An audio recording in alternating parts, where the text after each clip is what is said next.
Welcome back to the Darknet, folks. Today we're going to go through and talk about the OUSpy and Meshtastic on the XIAO ESP32S3. Last year, we had this badge that you were able to go through and pick up for level 2. You can still pick up all these parts online for less than 50 bucks and still get them to you in time for DEF CON. So this is a quick unboxing video of how to go through and build this for the first time if you've never seen this before. The whole idea is that we want to be able to enable you to get used to playing and working with breadboards. There shouldn't be a big deal here because it's very low barrier to entry, and we're going to walk you through how to use this not only with Meshtastic, but something else called OUSpy. So as we're going through and unpackaging, this is going through and unpackaging the ESP32 that's got two different boards. On the bottom board, there's the ESP32, which is the brains of the entire badge, and your antennas that go with that. One is a 2.4 Wi-Fi antenna, and the other is the LoRa 915 megahertz radio. That's going to allow us to be able to use things like Meshtastic or the LoRa radio bands. So here, you need to go through and attach the antenna to this round part. If you're used to going through and doing and working with laptops, maybe replacing a Wi-Fi card that's inside of there, or doing this internally with a desktop, same idea. You're just going to make sure to attach it, and then it will rotate around, which is fine. So next step here, as we zoom back out and start preparing the second board, there is the little strip here that you're going to want to remove, which is double-sided sticky tape that is super flat. The reason why you want to do this is because you see this black rectangle that's here on the right-hand side is very, very sensitive.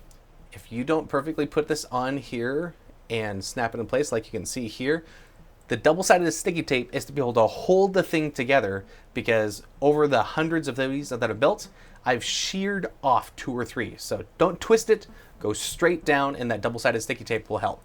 Then you can attach the second antenna. Now, looking at a breadboard, if you've never looked at this before, you have letters on the top and numbers going down the side.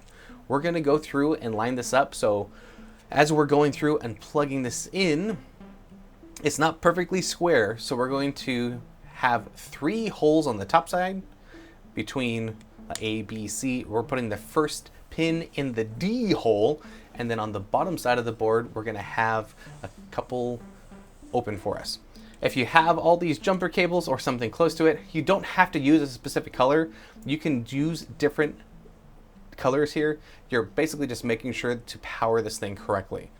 According to my notes and to this diagram that you can find online, if we're looking at the front right-hand side, the very front pin is going to be 5 volt, or that's going to the VCC 5 volt. Then we need to make sure to connect the ground to the ground pin, which is the second port on this side. On the opposite side, we want to go GPIO pin, which is going to be called SDA or SDA GPIO 5 on the XIAO board. And then we're going to hook up the second one to GPIO 6. Not the 6 hole. Make sure to reference the document here. So this is where we're going to go through, and we're trying to hook up where we're going to have the display. And we're going to wire this over here. You can move this wherever you want to on the board. Just make sure that you're reading the actual label of the screen, because depending on which screens you get, you can actually have some of these letters, which means your data, your power can be different. So make sure to read that. So we can see this being with these 2 different colors, the GPIO 5 on the 5th hole, and GPIO 6 on the 6th hole, and then running that down the board. Then we're going to grab a couple more cables because we're going to need to hook up the display. Now we need to power the display, so we're going to go from the bottom rail. The positive side is going up to E27, and then the negative side is going to go up on 28, and we're putting that on E as well. So the idea is we're lining this up because we've read the label of the actual screen here.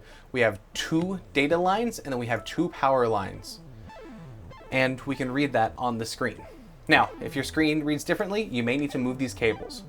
So as we're going through and counting, the next thing that we're going to go through and do and change from last year to this year is we're going to add a piezo buzzer.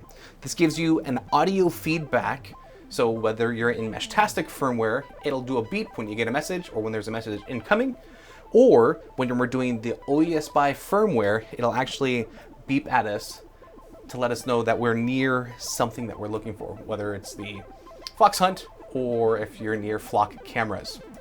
So in this point, it looks like I'm putting this on number 15, and I'm just looking to see where to put this in. You can put it wherever. It's just making sure that you've got the right jumpers. So we need to power it. So we're doing the negative line from the bottom rail, jumping that up because I didn't have a long enough cable. And then we are able to jump it from the positive side is going to GPIO 3D2. Negative lead is going to ground on the XIAO board. So that's what this would look like from both of these guys here. Now, this is pretty simple. This is assuming that your piezo board, we do see the positive side pointing towards the board, the brown cable. You do need to go through and make sure that you've got the right spacing here, because some piezos can either be a three spot or a 2 spot of putting it into the board. So this is a board that's yarning Meshtastic side. We're going to go through and show you how to use the OES by firmware, so you can use the same device, different firmware for different purposes. So please like, subscribe, and watch for upcoming videos. Thanks.